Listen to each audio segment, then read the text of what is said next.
On a fait un coup de calmon. Donc malheureusement, la présentation informatique ne marche pas. C'est pas grave. Donc je m'appelle Christophe Delannoy, je suis le secrétaire du réseau Opération sur E4. Donc le réseau Opération sur E4, c'est un réseau d'observateurs de terrain, observateurs du ciel et de l'espace. Donc ce réseau a été lancé en 2005, donc ça fait un peu plus de 10 ans maintenant. Ce réseau a pour but de faire des actions de surveillance du ciel et de l'espace, soit momentanées, soit quotidiennes.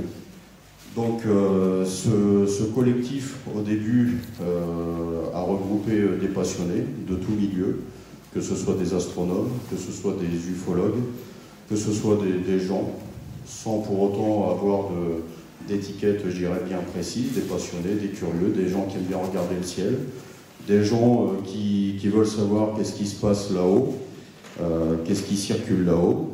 Et donc, ça a été lancé en 2005 par une association à l'époque qui s'appelait RAS OVNI, qui aujourd'hui n'existe plus, et qui, dans le cadre des rencontres ufologiques à Châlons-en-Champagne en 2005, a lancé le concept des opérations sur E4, donc faire des actions de surveillance du ciel. En 2008, Stéphane Dir a repris ce concept pour le développer, donc faire des actions beaucoup plus soutenues, beaucoup plus régulières. Donc Stéphane Dir, qui est aujourd'hui le président de l'association Opération sur E4, donc en 2008 a repris le concept pour le développer et donc a développé à travers la France cette idée de généraliser ces actions de surveillance du ciel. Et depuis 2013, il y a eu une nouvelle évolution dans cette association, c'est-à-dire qu'on a développé des zones géographiques où il y a des observateurs, entre guillemets, actifs, donc on a appelé les cercles sur E4. Aujourd'hui, les cercles sur E4, vous en avez en France, bien sûr, vous en avez en Suisse, vous en avez en Belgique, et vous en avez depuis peu au Québec. Le concept des opérations sur E4, c'est très simple. C'est le temps d'une nuit, le temps d'une période définie. Ça peut être la nuit, ça peut être le jour. Donc on appelle ça des veilles diurnes et des veillées nocturnes. Donc, en un temps précis, bien souvent ce sont des veillées de nuit, entre 20h et 5h du matin. Donc, tous les observateurs qui se sont enregistrés à cette veillée. Petite information, les veillées sont totalement gratuites. Participer aux opérations sur E4 est totalement gratuit. Il n'y a aucune obligation de matériel. Vous avez vos yeux, vous avez des jumelles, vous avez un télescope, une lunette astronomique. Vous n'êtes pas obligé d'investir pour regarder le ciel. Ça, c'est très important. Vous n'avez pas besoin de cotiser pour faire partie des opérations sur E4. Aujourd'hui, les opérations sur E4, c'est une association, mais il n'y a pas de membre. C'est une volonté des dirigeants. Donc voilà, c'est libre d'accès. Donc le temps d'une nuit, 20h, 5h du matin, les gens qui se sont inscrits en donnant leur nom, leur prénom, un numéro de téléphone portable, c'est très important pour pouvoir vous contacter sur le terrain. Un lieu, le lieu ça peut être chez vous, sur votre terrasse, ça peut être n'importe où sur le terrain. On est tous reliés en réseau, via les SMS, via les réseaux sociaux, via une application qui est gratuite aussi, qu'on a développée, une application Android disponible aussi sur Apple, qui s'appelle Opération sur E4. Je vous invite à la télécharger, même à venir me voir sur le stand après. Donc via toutes ces nouvelles technologies, nous sommes tous reliés ensemble, et le but est d'observer le ciel, et aussi de comprendre le ciel.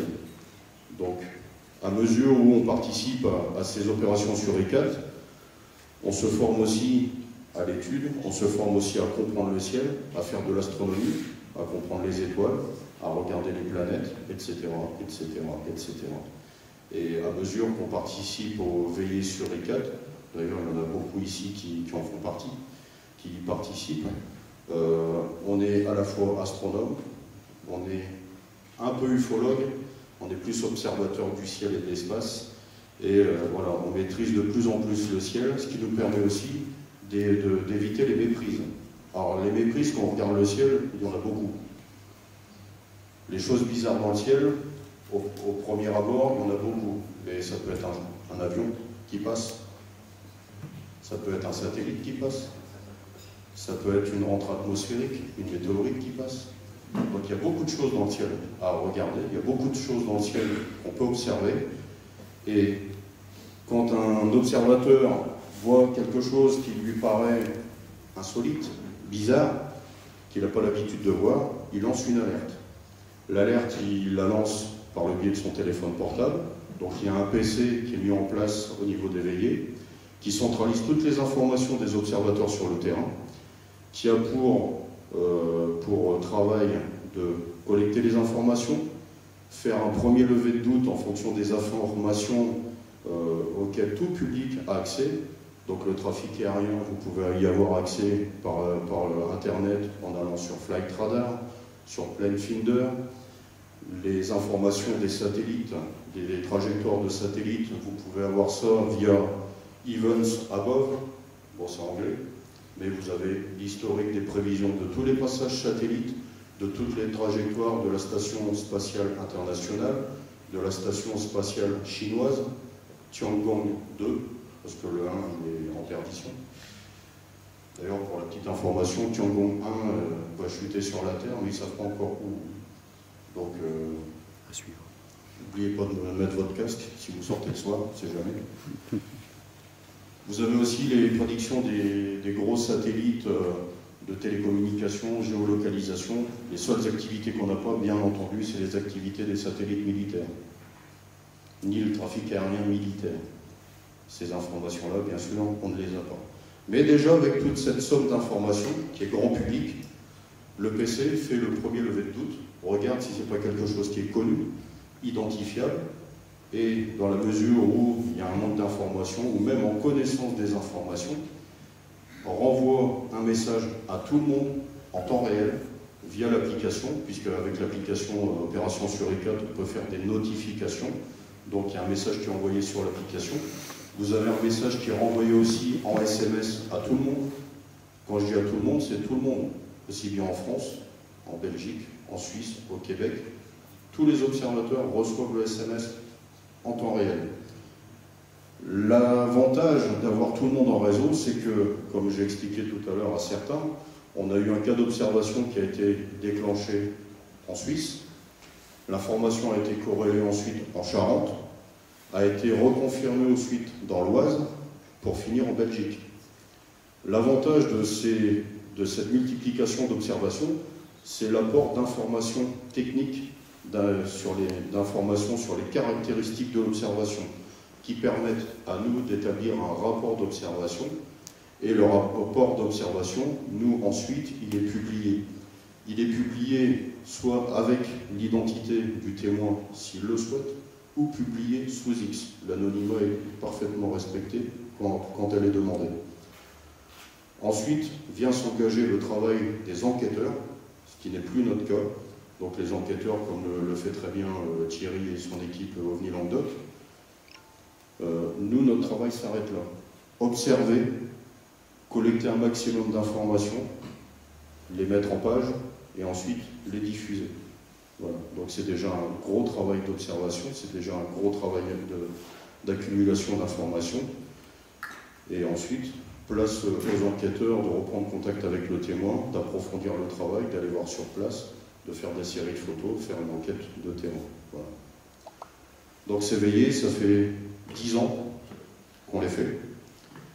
En règle générale, une veillée, on compte sur une moyenne de 200-300 personnes sur l'ensemble des différents pays, donc principalement la France, Suisse, Belgique et Québec. Après, bon, on a toujours le souci de la langue, c'est pas toujours évident. Bon, c'est sûr qu'avec la Suisse, la Belgique et le Québec, on n'a pas trop de soucis. Mais on a de plus en plus d'observateurs à l'étranger, dans d'autres pays, avec anglophones ou même en Espagne ou n'importe où. On a aussi des observateurs au Chili, on en a quelques-uns aussi. Donc voilà. Le phénomène prend de l'ampleur, tant mieux, tant mieux. Il y a beaucoup plus d'observations qui sont faites.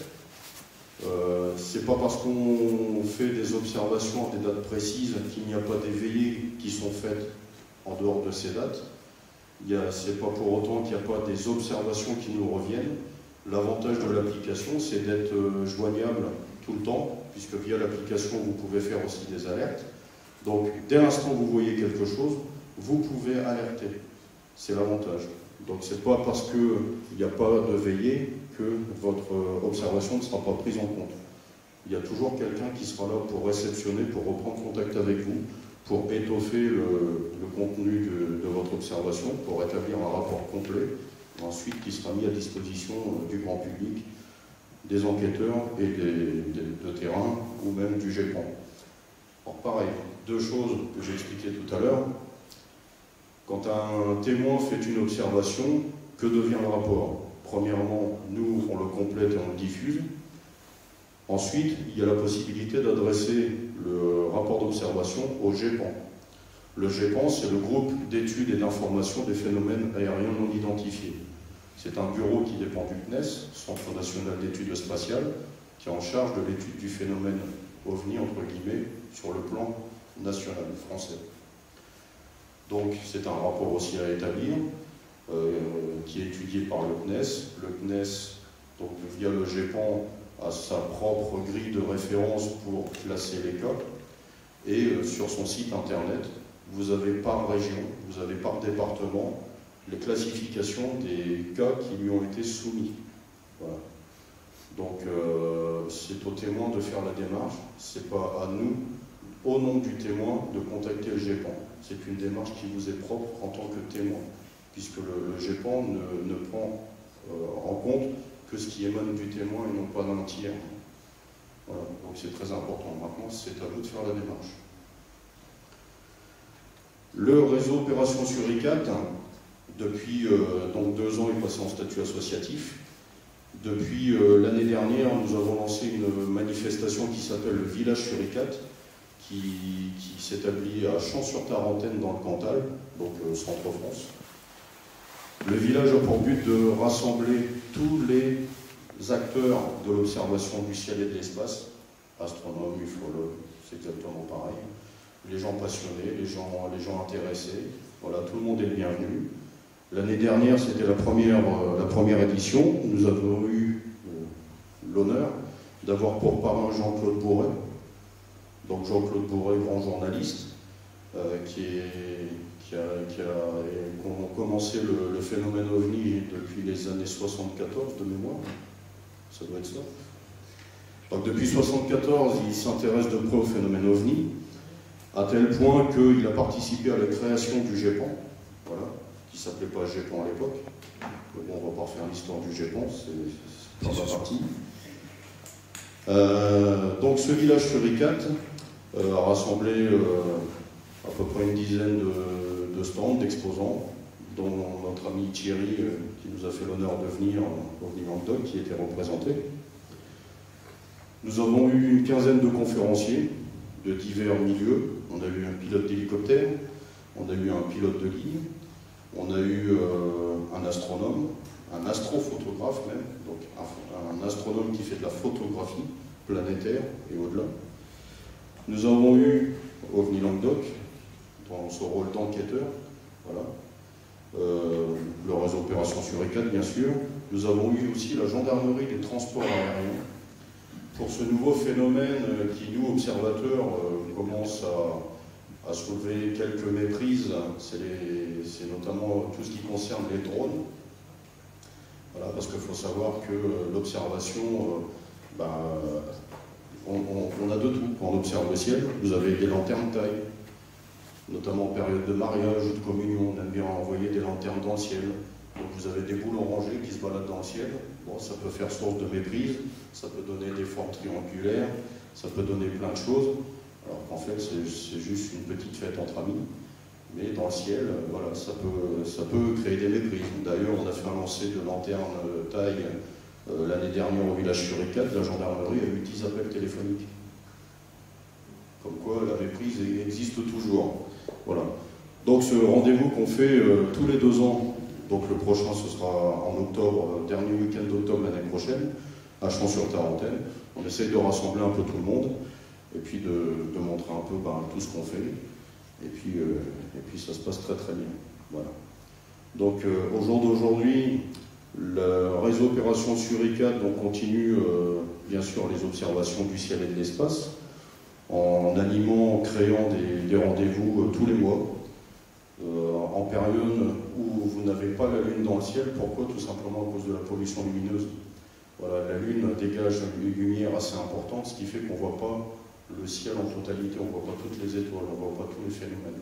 Donc par défaut, on essaie de faire ça dans une soirée sans Lune, où on apprécie quand même plus le ciel et on voit beaucoup plus de choses. La deuxième partie qu'on a développée depuis peu au niveau du réseau Opération Suricate, c'est la partie scientifique. Depuis 2 ans, on a développé un projet qui s'appelle Suricate Stratos. Suricate Stratos, c'est une partie scientifique qui a pour but d'envoyer des expériences dans la stratosphère, comme le dit si bien le nom. Nous avons effectué un premier lancer depuis Florence, avec un ballon sonde qui est monté à 37 km d'altitude, donc 37 000 mètres, qui avait pour but de faire de la spectrographie, donc de l'étude du ciel, avec de l'étude aussi de la température par rapport à l'altitude, donc plein de capteurs à l'intérieur qui permettent de faire plusieurs mesures d'humidité, température, etc. Et donc on a eu des petits soucis techniques liés justement à la température qui descend quand même à moins 40, moins 50 degrés. Donc on a refait une deuxième expérience scientifique 6 mois après, avec un nouveau concept de nacelle. La première était carrée, la deuxième était ronde, sphérique. Donc la deuxième a très bien marché et on a réalisé donc, un plasma en milieu naturel. Donc, comme j'ai expliqué tout à l'heure, un plasma, c'est les petites boules qu'on vous vend dans les magasins Soho. Vous mettez vos doigts, ça vient vous chatouiller avec des arcs électriques le bout des doigts. Ça s'appelle un plasma. Sauf que nous, on a tenté de réaliser ce plasma en milieu naturel, c'est-à-dire à très haute altitude. Ça a très bien fonctionné. D'ailleurs, il y a eu des vidéos de fait puisqu'il y avait des caméras embarquées dans la nacelle. Elles sont disponibles sur YouTube, sur Internet. Et donc cette expérience est en cours d'analyse et sera prochainement envoyée aux États-Unis dans un bureau qui s'appelle le MIT. Voilà. Donc le but, c'est de faire un parallèle entre les caractéristiques mesurées en laboratoire et ce que nous, on a récupéré comme information, donc à très haute altitude. Voilà. L'association, pour finir, après je vous laisserai me poser des questions, l'association a participé à une manifestation qui s'appelle le Symposium international de recherche sur la foudre. Pourquoi? Parce que la foudre a aussi des incidences dans les observations du ciel qu'on fait, notamment par le biais d'un phénomène qu'on appelle la foudre en boule. Donc c'est ces boules lumineuses que vous pouvez observer dans le ciel par temps orageux. Donc des boules qui peuvent rester en altitude, mais qui peuvent aussi redescendre sur le sol. Je vous invite surtout pas à y mettre vos doigts, sinon vous ne serez plus là pour en parler. C'est ni plus ni moins que du plasma, c'est des arcs électriques, c'est très puissant. Quand vous voyez ce phénomène qui arrive à hauteur du sol, surtout vous approchez pas. Dans le ciel, ça crée ce qu'on appelle des méprises, parce que ce sont des sphères lumineuses. On est associé au laboratoire de recherche sur la foudre, parce que beaucoup de rapports d'observation qui nous sont faits, on rentre dans ce cas d'étude de foudre en boule. Donc nous sommes associés au laboratoire de recherche sur la foudre, qui est à Champs-sur-Tarentaine aussi, qui est dirigé par l'astrophysicien Raymond Piccoli, avec qui nous échangeons souvent nos informations, puisque lui, au titre des informations de foudre en boule, il lui arrive de réceptionner des informations qui sont plus liées au phénomène OVNI. Donc on a un échange d'informations avec eux. Voilà. Je fais un peu le fil de ce que je vous disais. Donc, rapport de recherche sur la foudre en boule. Et nous avons présenté donc le système donc, Suricate Stratos, le projet Suricate Stratos. Et nous avons présenté un deuxième projet qui est en cours d'élaboration aujourd'hui, qui est la caméra de détection autonome pour but de faire de l'observation du ciel. Mais elle est aussi complétée de plusieurs capteurs qui vous permettent de faire de la mesure d'humidité, une mesure de température. Vous avez un capteur de foudre qui vous permet de détecter la foudre à 50 km autour de chez vous. Donc vous avez plusieurs capteurs qui sont associés dans ce boîtier. J'ai la documentation technique avec moi, si vous voulez voir un peu à quoi ça ressemble, je vous invite à venir me voir après sur le stand. Cette caméra a la capacité soit d'être utilisée chez vous, soit d'être mobile, c'est-à-dire que par le biais d'une prise USB, vous pouvez amener cette caméra n'importe où. Dès l'instant où elle est alimentée par un ordinateur portable, vous pouvez l'utiliser en tout lieu. Voilà. Le but aussi, c'est de développer un système de caméra, un système de surveillance vidéo généralisé chez un maximum de personnes, pour faire un réseau de surveillance, entre guillemets, permanent. On ne peut pas faire de l'observation, nous, tous les jours. Donc, on amène cette possibilité, ce nouveau support, pour pouvoir avoir, quasiment tout le temps, des observations du ciel et de l'espace, quelles qu'elles soient. Ces deux projets, Suricat Stratos et la caméra Osiris, ont été présentés au symposium et feront l'objet prochainement d'une publication scientifique. Et il faut savoir qu'une association qui présente au moins trois sujets, 3 publications scientifiques, passe automatiquement au statut de société savante. Bon, pour nous, société savante, on va dire que c'est un peu un terme ronflant, mais nous, on y voit surtout derrière une reconnaissance, parce que c'est pas toujours évident dans le monde OVNI, dans le monde ufologique, d'être crédible. Et c'est vrai qu'en proposant des projets, en proposant des démarches comme ça, on suscite un peu plus l'intérêt de la part des scientifiques, de la part de la communauté scientifique. Voilà. Donc le réseau est très, très actif, comme vous pouvez le voir. Ça fait 10 ans que ça dure. Ça n'a pas lieu de s'arrêter. Tant qu'il y aura des observateurs du ciel et de l'espace, il y aura toujours des observations. Tant qu'il y aura des observations, il y aura toujours des opérations sur Suricat pour les collecter, les mettre en forme et tenter de les analyser pour les identifier. Voilà, en support avec nos amis enquêteurs qui seront une joie d'aller vous voir le jour où vous avez quelque chose qui vous semble insolite. Voilà, en espérant avoir présenté au mieux le réseau Opération Suricat. Si vous avez des questions, je vous écoute.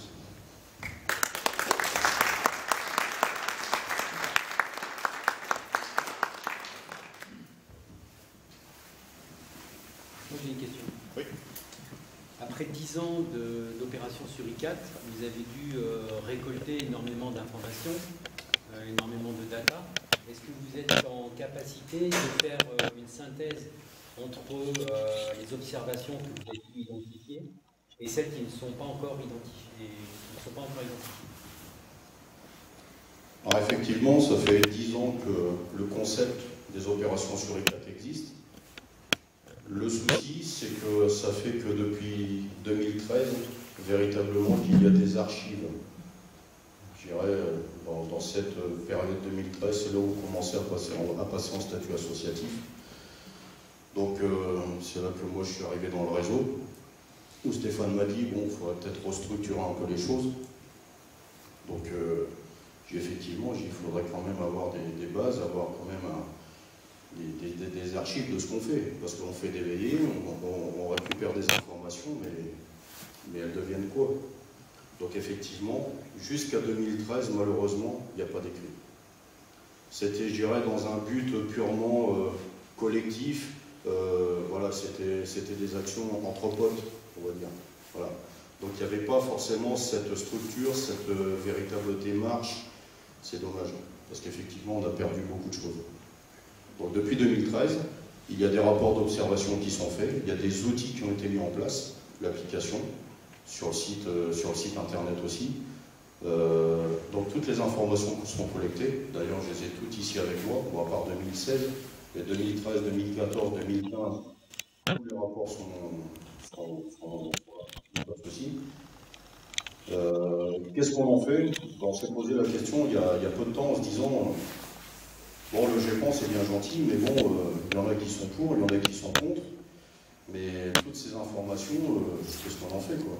Parce qu'on publie, il y a des gens de temps en temps qui nous appellent en nous disant tiens, ton cas là, ça s'est passé près de chez moi, j'ai essayé de m'y intéresser. Et ça fait 1 sur combien? Le reste n'est toujours pas exploité, n'est toujours pas analysé. Donc très récemment, on a pris la décision de monter une cellule d'analyse. C'est-à-dire qu'à partir des outils, comme j'expliquais tout à l'heure, grand public, trafic aérien, trafic satellite, etc., on va nous, au sein d'une cellule, avec plusieurs personnes qui tiennent la route, il faut dire, il faut appeler un chat un chat, des gens qui tiennent la route, qui ont de l'expérience dans l'enquête, qui ont de l'expérience dans l'observation, on va essayer, nous, de tenter d'apporter une proposition d'identification, une proposition de classification. Le référentiel du GEPAN aujourd'hui, je le trouve obsolète. Il ne répond pas aux besoins du témoin. Parce que la priorité, c'est d'apporter la réponse au témoin. J'ai vu quelque chose, oui, mais nous, le but, c'est de dire, voilà peut-être ce que vous avez vu. On n'est jamais sûr, ce ne sont que des propositions, avec le peu de moyens qu'on a. Parce que bon, il faut savoir quand même que le GEPAN a des connexions avec l'armée de l'air, avec différents organismes, donc il a accès à tout. Parce que nous, on n'a pas. La partie militaire, on n'a pas accès. Donc, cette cellule, depuis peu de temps, a commencé à réétudier tous les cas depuis 2013. On a recréé une base de classification. Ce qui manque aujourd'hui au GEPAN, je la considère moi comme une équation à 2 inconnues.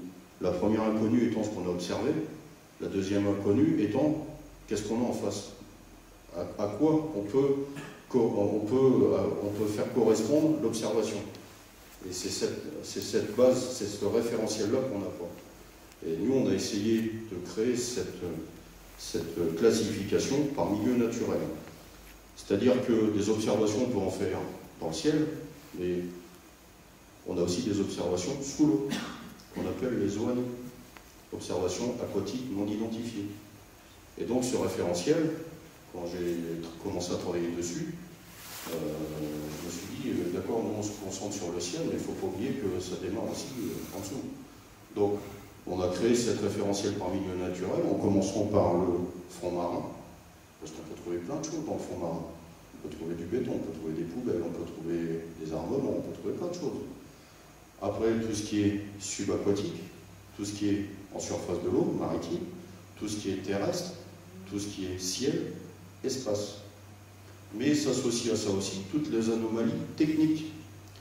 Parce que c'est pas parce que vous utilisez un appareil photo, pas parce que vous utilisez un caméscope, quel que soit le modèle, quelle que soit la qualité, qu'à un moment où vous prenez, où vous filmez, où vous prenez une photo, il n'y a pas un défaut. Il faut le prendre en compte aussi. Ça peut être une buée, ça peut être une tache sur l'optique, ça peut être n'importe quoi. Et dans la conclusion de l'analyse, il faut le prendre en compte, cette partie technique. Donc, on a recréé cette classification, et au sein de cette cellule, on essaie donc d'apporter notre vision à nous. Et je dois dire que on ne se trompe pas de beaucoup. On ne se trompe pas de beaucoup. Et ça permet de pouvoir apporter une réponse au témoin. C'est soit tu as vu, c'est pas le GEPAN, c'est A, B, C, D. Donc débrouillez-vous avec ça. Nous, c'est, voilà, dans tel milieu naturel, nous on pense que c'est peut-être une lanterne, c'est peut-être un avion, c'est peut-être une contre-mesure militaire. Une contre-mesure militaire, ça peut être un avion de chasse qui fait des essais antimissiles et qui lance derrière des leurres. Mais vu à très longue distance, dans le ciel, vous voyez des trucs lumineux qui tombent du ciel. Vous ne voyez pas forcément l'avion qui est peut-être déjà parti ailleurs, et vous voyez que des flashs lumineux qui descendent du ciel, alors que c'est des contre-mesures antimissiles. Donc, ce référentiel qu'on a créé, on s'en sert aujourd'hui en interne chez nous, sur ECAT, et à partir de ça, on peut proposer plusieurs solutions. Alors on tombe un peu dans le domaine de l'enquête, mais bon, c'est de l'analyse. Mais on a créé ce référentiel. Voilà.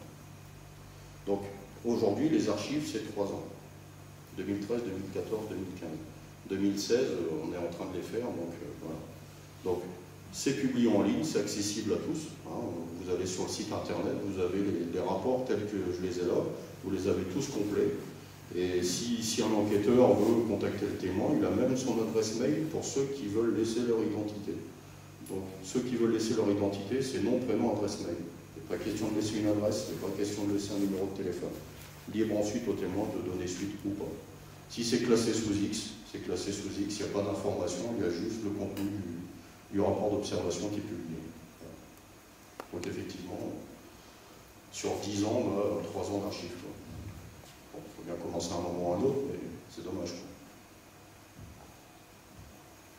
Oui, et alors sur les 3 ans d'archives, quel est le pourcentage d'observation des observateurs syndicats résistant à toute explication par rapport C'est une très bonne question. Depuis 2013, on a vraiment mis beaucoup de choses en place, beaucoup d'outils en place. On a vraiment axé sur la pédagogie de l'observateur. Notamment donner des informations, que ce soit trafic aérien, etc., etc. Donc au début, beaucoup de méprise. Beaucoup de méprise avec les lanternes, beaucoup de méprise avec des trafics satellites. Donc effectivement, on n'est pas dans le cadre du pourcentage annoncé par le GEPAN de 20-23% qui bizarrement est descendu à 10, on ne sait pas pourquoi. Ça c'est un autre problème. Mais au tout début, où on a fait les rapports d'observation, on va dire que les observateurs étaient un peu novices en la matière. Le moindre truc qu'ils trouvaient superflu, ils l'annonçaient. Donc effectivement, il y a beaucoup de classements sans suite parce qu'on savait ce que c'était, clairement.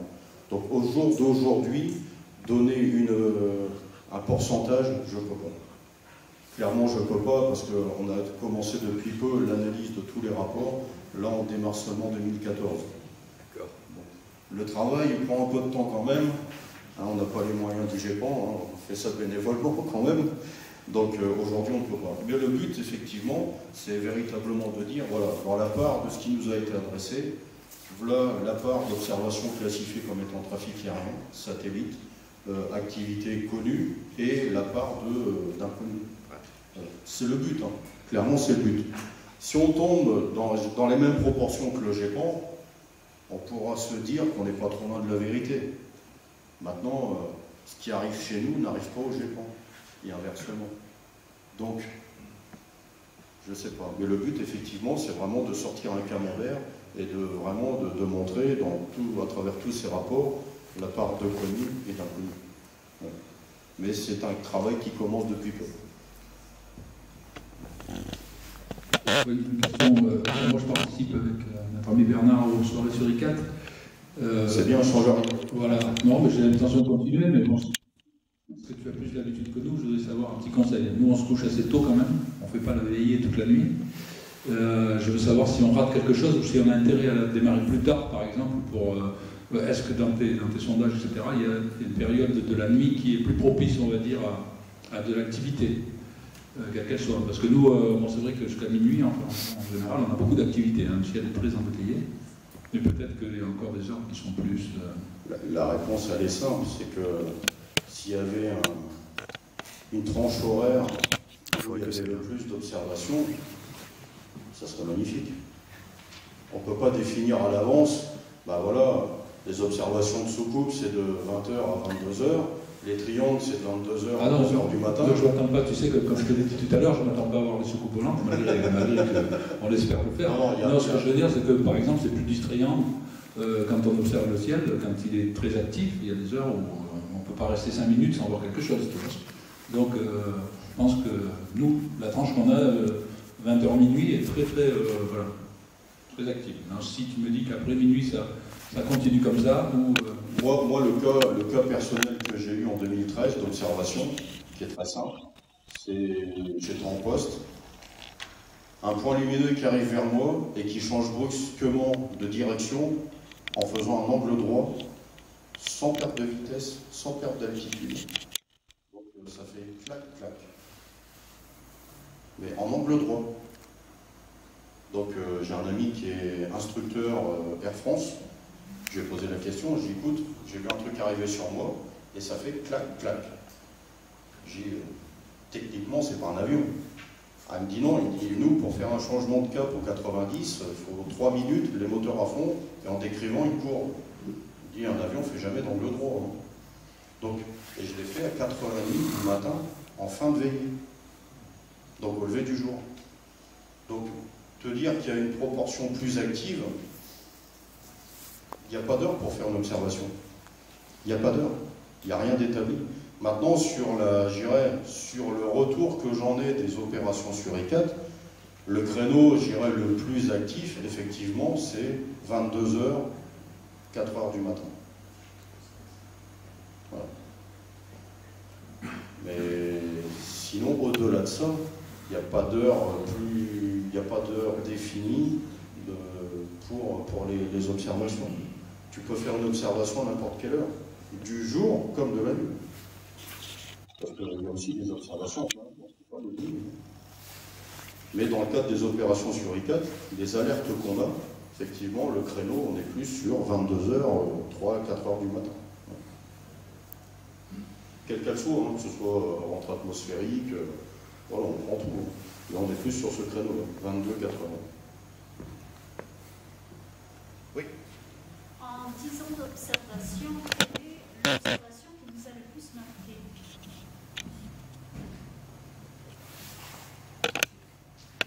Alors là. Une en particulier qui vous est vraiment. Si. Le cas de. Je ne sais plus à qui je le montre, je crois que c'est à toi. Le cas de Hénin-Beaumont. Hénin-Beaumont, c'est donc dans le nord de la France, bien sûr. Hénin-Beaumont, c'était l'année dernière. Donc, le témoin, chez lui, en train de regarder un match de foot. Et Dieu sait que le foot dans le nord de la France, c'est sacré. Et il ne sait pas pourquoi. Il se lève de son fauteuil, il court dans son couloir et il sort dehors. Et il lève la tête, pile sur un phénomène lumineux. Alors, dans le nord, c'est les corons, hein, je vous invente rien. Et il voit une boule lumineuse qui longe toute la barre de maison dans sa rue, au-dessus des toits. Il fixe le phénomène et d'un seul coup, la boule, elle traverse la route et va se fixer au-dessus du stade. J'ai d'ailleurs la photo du phénomène au-dessus du stade de foot.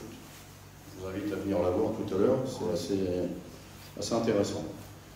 Et d'une boule, il y en a 3 autres qui apparaissent, qui forment un triangle avec la boule lumineuse plus importante au centre. Bon, petit aparté, c'est pas parce que vous voyez 3 boules qui forment un triangle que c'est forcément un triangle. Ça peut être une sphère sous laquelle vous avez 3 spots lumineux ou 4 spots lumineux qui forment un triangle. Bien faire attention à ça, ça peut être aussi un cas de méprise. Et donc, sa femme, qui a eu la trouille de sa vie, le suit avec son téléphone portable, avec son smartphone. Et elle filme. Elle ne sait pas pourquoi, mais elle a la présence d'esprit de filmer. Elle filme en train de courir dans le couloir, elle filme le phénomène au-dessus de la barre de maison, et elle filme le phénomène au-dessus du stade. Le soir, il m'appelle, alors le témoin tremblant dans sa voix comme c'est pas permis, sa femme limite ça ne pleurait pas, et il me dit, ce qui est bizarre, c'est que je me souviens en train de regarder la télé, je me souviens en train de regarder le phénomène au-dessus du stade, mais entre les deux, j'ai un trou. Je ne sais pas ce que j'ai fait. Et c'est sa femme qui a tout filmé, qui lui a montré. Et il s'est vu en train de courir le couloir. Alors le couloir, il n'est pas long. Hein. Il doit faire la moitié de la scène. Mais il ne se souvient pas de s'être levé, d'avoir traversé le couloir, d'être sorti dehors, d'avoir regardé le phénomène. Tout ce qu'il se souvient, c'est qu'il regarde la télé et il se retrouve au-dessus du stade en train de regarder le truc en l'air. Donc ça, oui, on a repris les deux en Skype pour vraiment remettre le discours à plat, pour aussi les laisser se calmer. Ils n'étaient pas calmés du tout. Ça les a bien travaillés. Et ouais, c'est l'un des rapports les plus vivants, les plus marquants qu'on ait. Donc c'est pas évident de voir une observation comme ça, c'est insolite. Pour ceux qui sont ouverts d'esprit, ça peut être un phénomène super à vivre, ça peut être exaltant, mais ça peut aussi être l'inverse. Ça peut être très préoccupant, ça peut être marquant. Il y en a qui s'en remettent pas, clairement. Donc oui, c'est le plus marquant, je dirais, de tout ce qu'on a pu avoir en rapport d'observation. Et au jour d'aujourd'hui, pour nous, ce cas, il est inconnu. Clairement, il est inconnu. On ne sait pas ce que c'est. J'ai appelé la mairie d'Alain-Beaumont, je leur ai demandé s'il n'y avait pas eu des mariages, s'il n'y avait pas eu des fêtes, si ce n'était pas des lanternes taille. Aucune activité. Sa femme a demandé à tout le voisinage si effectivement il n'y avait pas eu des lancers par des gamins, rien. Donc c'est véritablement un phénomène. Et dans l'émotion qui est dégagée, même le rapport, je vous invite à venir le lire, vous voyez clairement que même dans le résumé qui est fait, vous sentez l'émotion. Il n'y a pas de souci. Donc au jour d'aujourd'hui, c'est un cas inexpliqué. Et c'est le plus marquant qu'on ait eu. Oui. Au sujet des réseaux de caméras d'observation, au sujet des réseaux de caméras d'observation, est-ce que vous pouvez nous dire un mot sur les différences ou la complémentarité éventuelle entre le réseau Osiris et le réseau Fripon? Déjà, la différence, elle est simple, c'est que le réseau Fripon, il est subventionné, conventionné par l'Observatoire de Paris, déjà. Donc c'est un but professionnel, donc les moyens ne sont pas les mêmes. Le réseau, c'est les météorites. C'est nous. Le Fripon, c'est les météorites. Par nous, monté par nous, soudé par nous. La complémentarité, le réseau Fripon de mémoire, c'est 100 caméras. Tous les 100 km. Observation du ciel, mais uniquement sur les rentrées atmosphériques. C'est l'observation du ciel, pure. Donc à vocation astronomique. Nous, la caméra, on va vraiment développer l'application beaucoup plus loin dans les observations du ciel, de l'espace, toujours en relation avec le phénomène OVNI. C'est pour ça qu'une des options de la caméra qu'on veut développer, c'est d'avoir un réseau de diffraction permanent, qui peut être escamotable, mais d'avoir un réseau de diffraction qui vienne en complément de l'optique, pour pouvoir faire des mesures. Donc on n'est pas spécialement sur l'astronomie, on va encore plus loin. On est toujours dans ce phénomène d'étude, on est toujours dans l'étude du phénomène OVNI. Voilà, pas spécialement astronomique. Maintenant, effectivement, des rentrées atmosphériques, on en aura. Donc le but, c'est de compléter, d'agrémenter, notamment le BOAM, je ne sais pas si vous connaissez. Le BOAM, c'est la base, base d'observation, base des observateurs amateurs de météorites. C'est BOAM.fr. Voilà, donc c'est une base où sont collectées toutes les observations qui sont faites par caméra. Si on peut l'agrémenter, on le fera, avec grand plaisir, bien sûr, on est là pour partager les informations. Et le but, c'est de développer un réseau, c'est le rêve. À la différence que nous, si on développe un réseau, c'est parce que les gens auront acheté la caméra.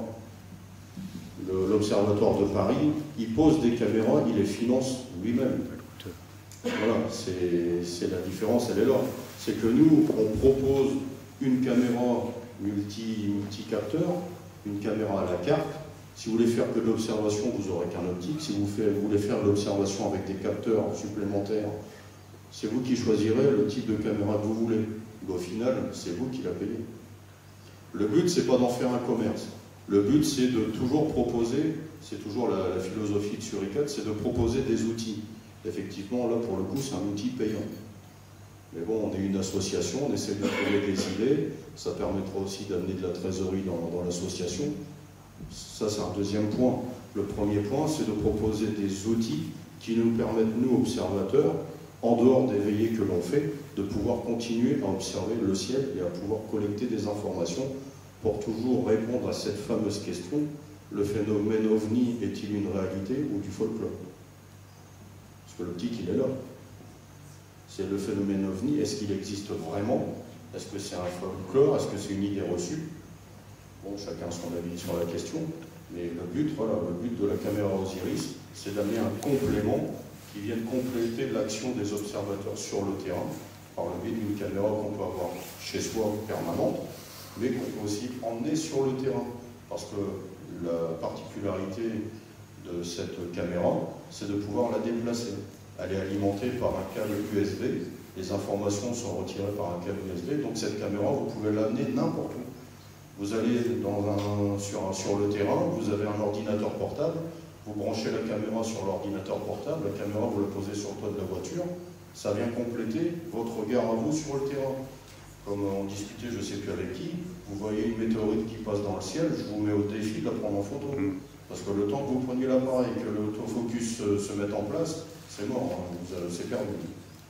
Tandis qu'une caméra, c'est pour ça que j'insiste bien sur le fait qu'on fait des observations sur le terrain, il faut avoir une caméra ou un caméscope ou une GoPro, ce que vous voulez, qui filme en permanence toute la durée de la veillée. Parce qu'au moins, quand vous avez des phénomènes comme des rentrées atmosphériques, vous ne perdez rien. Parce que le temps de réagir quand il y a une météorite qui passe, c'est trop tard. C'est trop tard. Donc, il y a aussi des moyens, il y a aussi des moyens à mettre en place, des techniques à mettre en place sur le terrain. Donc, il n'y a pas de concurrence aucune entre ce qu'on veut développer et le réseau Fripon. Ça, il faut que ce soit bien clair là-dessus. On n'est pas du tout sur le même registre. Mais plus il y en aura, mieux ce sera. Maintenant, après, c'est l'offre et la demande. Si la caméra qu'on propose intéresse du monde, bah, avec grand plaisir, on les concevra. Maintenant, si on aura une, deux ou trois, bon, entre parenthèses, il y en a déjà 5 qui sont déjà commandés, et dont 2 qui devraient partir au Chili sur un grand radiotélescope. Donc, c'est que le projet intéresse déjà du monde bien placé. Voilà, sinon on ne continuerait pas. Donc, c'est de l'investissement, c'est des moyens. On n'est qu'une association sans adhérents. Donc, on ne fonctionne que sur une subvention, on ne fonctionne que sur des dons. Voilà, on met du temps. On met du temps. Mais on y arrivera. Oui. S'il vous plaît. Vous avez parlé d'un cas assez particulier sur Hénin-Beaumont. Ma question est celle-ci. Y a-t-il dans Hénin-Beaumont, dans la ville même, ou dans la région autour, un point d'activité, en particulier un point d'activité énergétique particulier, une centrale nucléaire, une base militaire? La seule activité nucléaire que je connaisse dans le Nord, c'est la centrale de Gravelines, mais c'est sur Dunkerque. Qui est loin, oui. Bien sûr. Après, les activités militaires, oui, il y en a, mais un phénomène lumineux qui reste plus de 5 minutes statique, pour un avion, ça devient compliqué. Donc, et au-dessus du stade, donc je veux dire, il y a quoi? Il y a 100, 200 mètres. Et justement, ce soir-là, le stade était-il full éclairé? Ah non, j'ai la photo. Hein. Il était vide, il n'y avait personne. Complètement vide. Il n'y avait aucune activité, il n'y avait pas de foot ce jour-là, il n'y avait rien du tout. D'ailleurs, sur la photo, on a une référence, c'est qu'on a le panneau qui montre le stade. Et on voit le phénomène lumineux, donc c'est 4 points lumineux, forme triangulaire, et je l'ai sur la photo. Non, il n'y a absolument rien. Le trafic aérien, oui, vous pensez bien qu'on a regardé sur les sites qui vont bien s'il n'y avait pas une trajectoire d'avion qui passait par là, il n'y a absolument rien. Trafic militaire, sa femme nous a bien confirmé que de toute façon, elle avait entendu aucun bruit moteur, rien du tout. Donc, un avion de chasse, bon, ça s'entend. Après, c'est sûr, par rapport à la position du vent, par rapport à la distance, bon, ce n'est pas exactement à ça que je pensais, en fait. C'est le fait qu'une activité générant beaucoup d'énergie au sol, comme ça s'est vu en particulier aux États-Unis, mais un peu partout dans le monde, aurait pu attirer ce que beaucoup de gens appellent encore, et je me demande pourquoi, un phénomène de ce type-là. Voilà, c'était le but de ma question. Disons que de toute façon, passez me voir tout à l'heure, je vous montrerai la photo. Si ça c'est un phénomène entre guillemets terrestre, c'est bien structuré pour que ce soit terrestre. Parce qu'on voit bien des points lumineux, Ce qui est marquant, c'est l'exactitude des mesures entre chaque point. Si c'est un phénomène naturel, wow, c'est un coup de chance. Hein. Non, franchement, un coup de chance. Justement, mais... Pourquoi pas? Après, toutes les théories sont bonnes. Admettons une seconde que ce soit un ovni. Quelque chose a dû l'attirer sur la région. Il ne passait pas là par hasard. Je suis bien d'accord avec vous. C'est pour ça que nous, dans les rapports d'observation, on a rajouté cette fameuse partie, les centres d'intérêt qui font que l'observation a eu lieu là. Qu'est-ce qui fait que ça a été observé là? Est-ce que c'est une source d'énergie, centrale nucléaire, centrale électrique, j'en passe les meilleurs?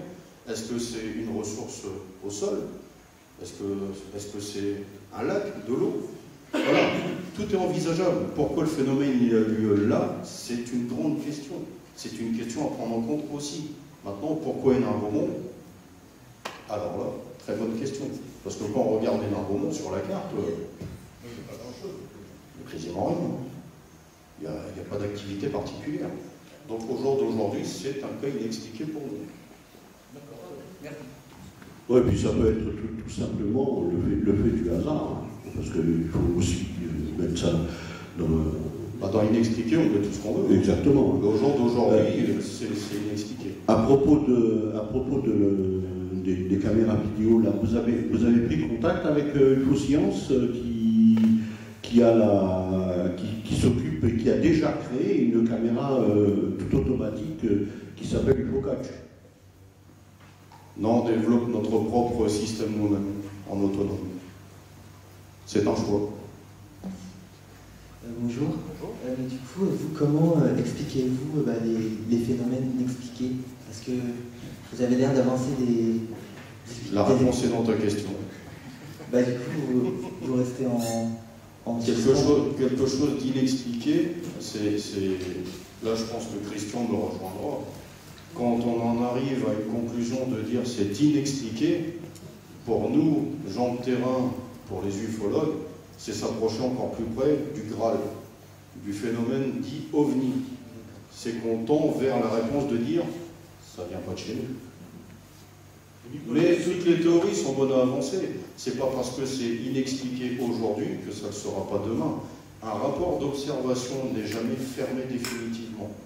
Dès l'instant où il y a de la collecte d'informations, on peut toujours apporter des réponses. En l'état actuel des choses, pour nous, c'est inexpliqué. Par contre, si quelqu'un nous dit « Attends, j'ai la réponse, je vais te dire ce que c'est, parce que c'est ça, parce que je l'ai lu, parce que c'est identifiable. » Là, ok. Le rapport, c'est voilà, suivant tel complément d'information, il apparaît que deux points et on met. Un rapport n'est jamais fermé, jamais. Inexpliqué aujourd'hui ne le sera peut-être plus demain. Mais du coup, vous sous-entendez que les phénomènes inexpliqués ont quand même une origine extra... J'ai jamais dit ça. J'ai cru comprendre... D'accord. Vous restez dans... Un phénomène ovni peut être une construction humaine, peut-être une construction humaine. Un projet scientifique, un projet militaire qui est inconnu du grand public est un ovni. Parce qu'on ne le connaît pas au jour d'aujourd'hui. Mais ça ne veut pas dire que ce n'est pas un projet. Il y a eu une grosse polémique sur les vols de bombardiers B2. Je pense en Belgique, il y a quelques années, quand ils ont fait l'essai du bombardier B2. La fameuse aile, le bombardier en forme d'aile. Ce bombardier a été testé, entre guillemets, en Belgique. Il y a eu toutes les observations possibles et inimaginables. Attention, c'est court, on n'a jamais vu ça. C'est un prototype. C'est un prototype qui était à l'essai, mais ça n'est qu'un bombardier en carbone. Oui, c'est le B2, oui. C'est ça, c'est le B2. Mais c'est quelque chose qui n'est pas connu du public. Donc pour nous, ça reste un ovni. C'est un objet volant non identifié. Pour autant, c'est une construction humaine. Donc il ne faut pas tomber dans ovni égale extraterrestre. D'ailleurs, ce mot-là, il est à bannir chez nous. Nous, on ne parle pas d'extraterrestres. On n'est pas là pour faire de la rencontre rapprochée. On n'est pas là pour faire les petits hommes verts et maintenant. C'est pas notre partie, ça. Nous, c'est le ciel, l'espace. Les rencontres rapprochées, c'est pas notre domaine. On est vraiment centré sur ce qui se passe en l'air. Donc un phénomène ovni peut être de construction humaine. Sauf que on n'est pas au courant qu'il existe pour l'instant. Il n'est pas dans le domaine public. Maintenant, un phénomène ovni peut être aussi d'ailleurs. Mais on n'en sait rien. Voilà. Si on ne sait pas, on sait Voilà. pas. La première hypothèse, c'est que c'est une construction humaine non identifiée. Après, effectivement, si c'est plus une construction humaine, si c'est plus terrestre, il faut bien que ça vienne de quelque part. Mais la première hypothèse, et la première vérité, c'est un ovni, peut-être de construction humaine. C'est simplement un projet peut-être scientifique, militaire ou autre, qui n'est pas versé dans le domaine public, qui n'est pas encore connu. Pour autant, il peut être construit par l'homme. Donc, la limite est mince, je suis d'accord, mais elle existe. Vous envisagez quand même que c'est possible. Si vous avez des questions, on va le faire en fin d'après-midi, il y a le débat avec tous les conférenciers. Merci à Christophe. Merci beaucoup. Donc, on a commencé avec un